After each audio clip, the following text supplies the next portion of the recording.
Hello everyone, Dr. John Bartemus here today with patient Matt. And Matt first came in as a functional medicine patient because he was experiencing reaction to medications that he'd been given. So Matt, why don't you explain a little bit about your case and why you first came in? Okay, so this started in early April.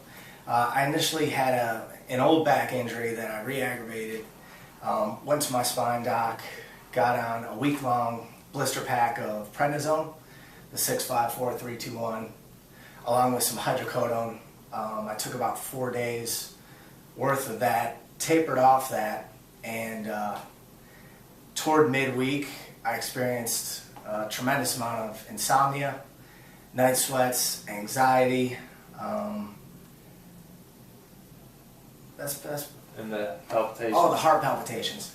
The heart palpitations were definitely significant. So,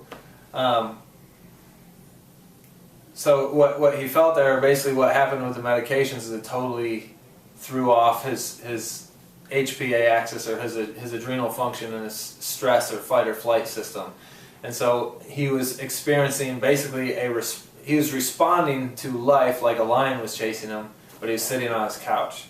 And so you shouldn't have heart palpitations when you're just sitting on your couch. You shouldn't be profusely sweating and be all alert and anxious about what's going to happen next when you're on your couch. And then you know, if you're healthy, you shouldn't have trouble falling asleep. So these were things he was experiencing over began over the 4 to 5 days that you were on the medications. Correct. And then carried forward how long?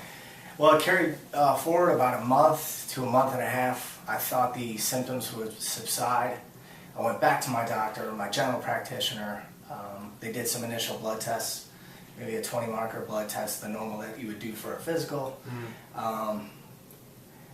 That showed that all markers were within range, lab range, which I later learned from Dr. John that some were functionally high, some were functionally low, mm-hmm. Maybe a couple lab high, lab low.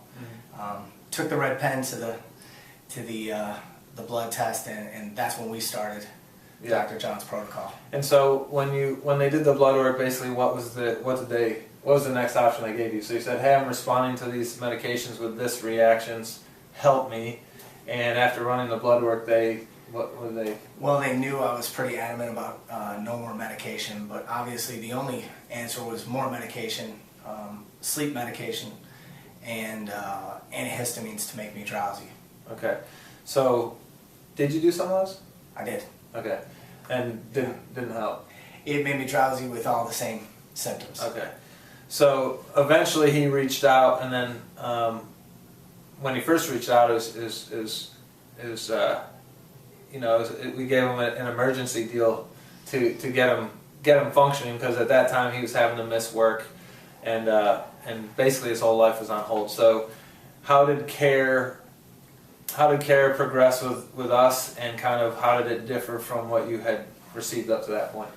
Well, right out of the gate when I reached out to you, we started aggressively with nutrition, supplementation, and lifestyle. Mm-hmm. So I was put on an aggressive B vitamin protocol, which helped in 48 hours. Mm-hmm. I reached back out to Dr. John.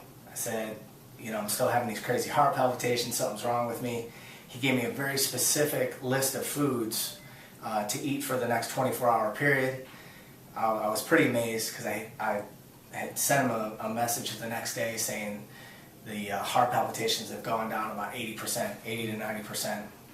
So we continued trying to hit that moving target as far as regulating the blood sugar.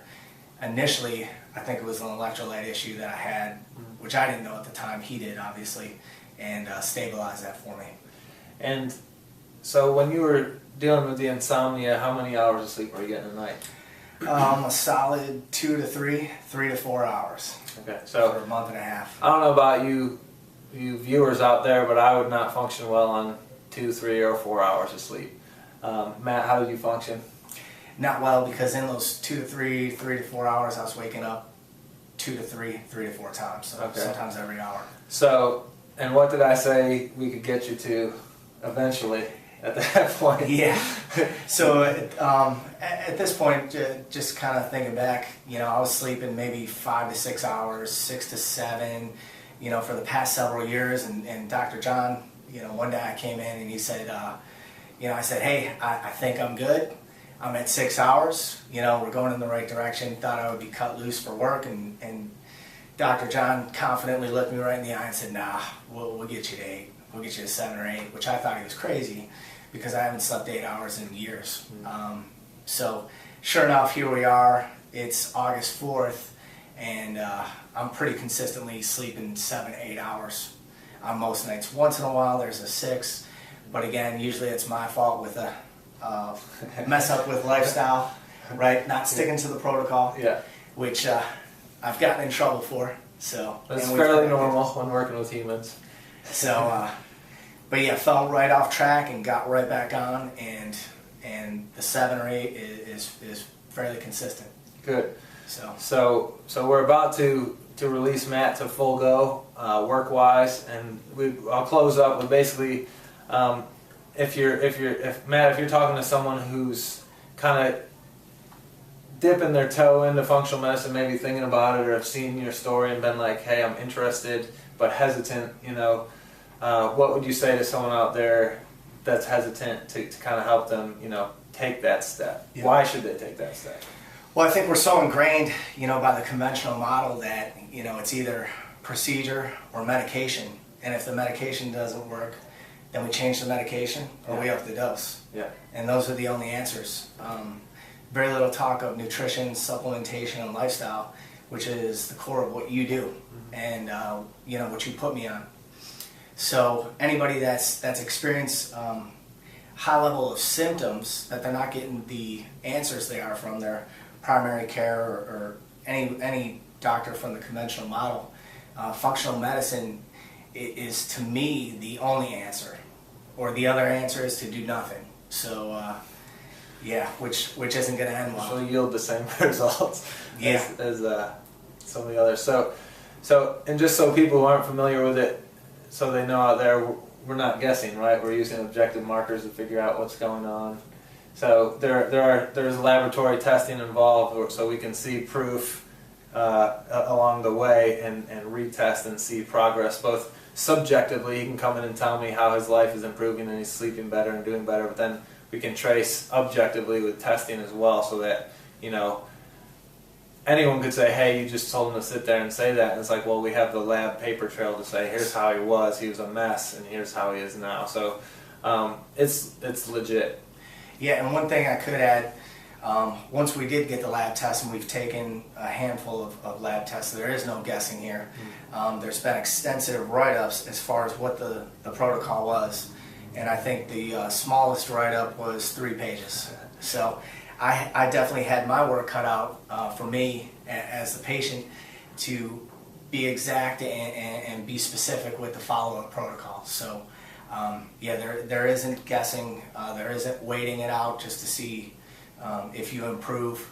There's specific protocols laid out to make you improve. And that's the heart of functional medicine. Functional medicine looks at every patient as a specific, unique individual. So there are no protocols.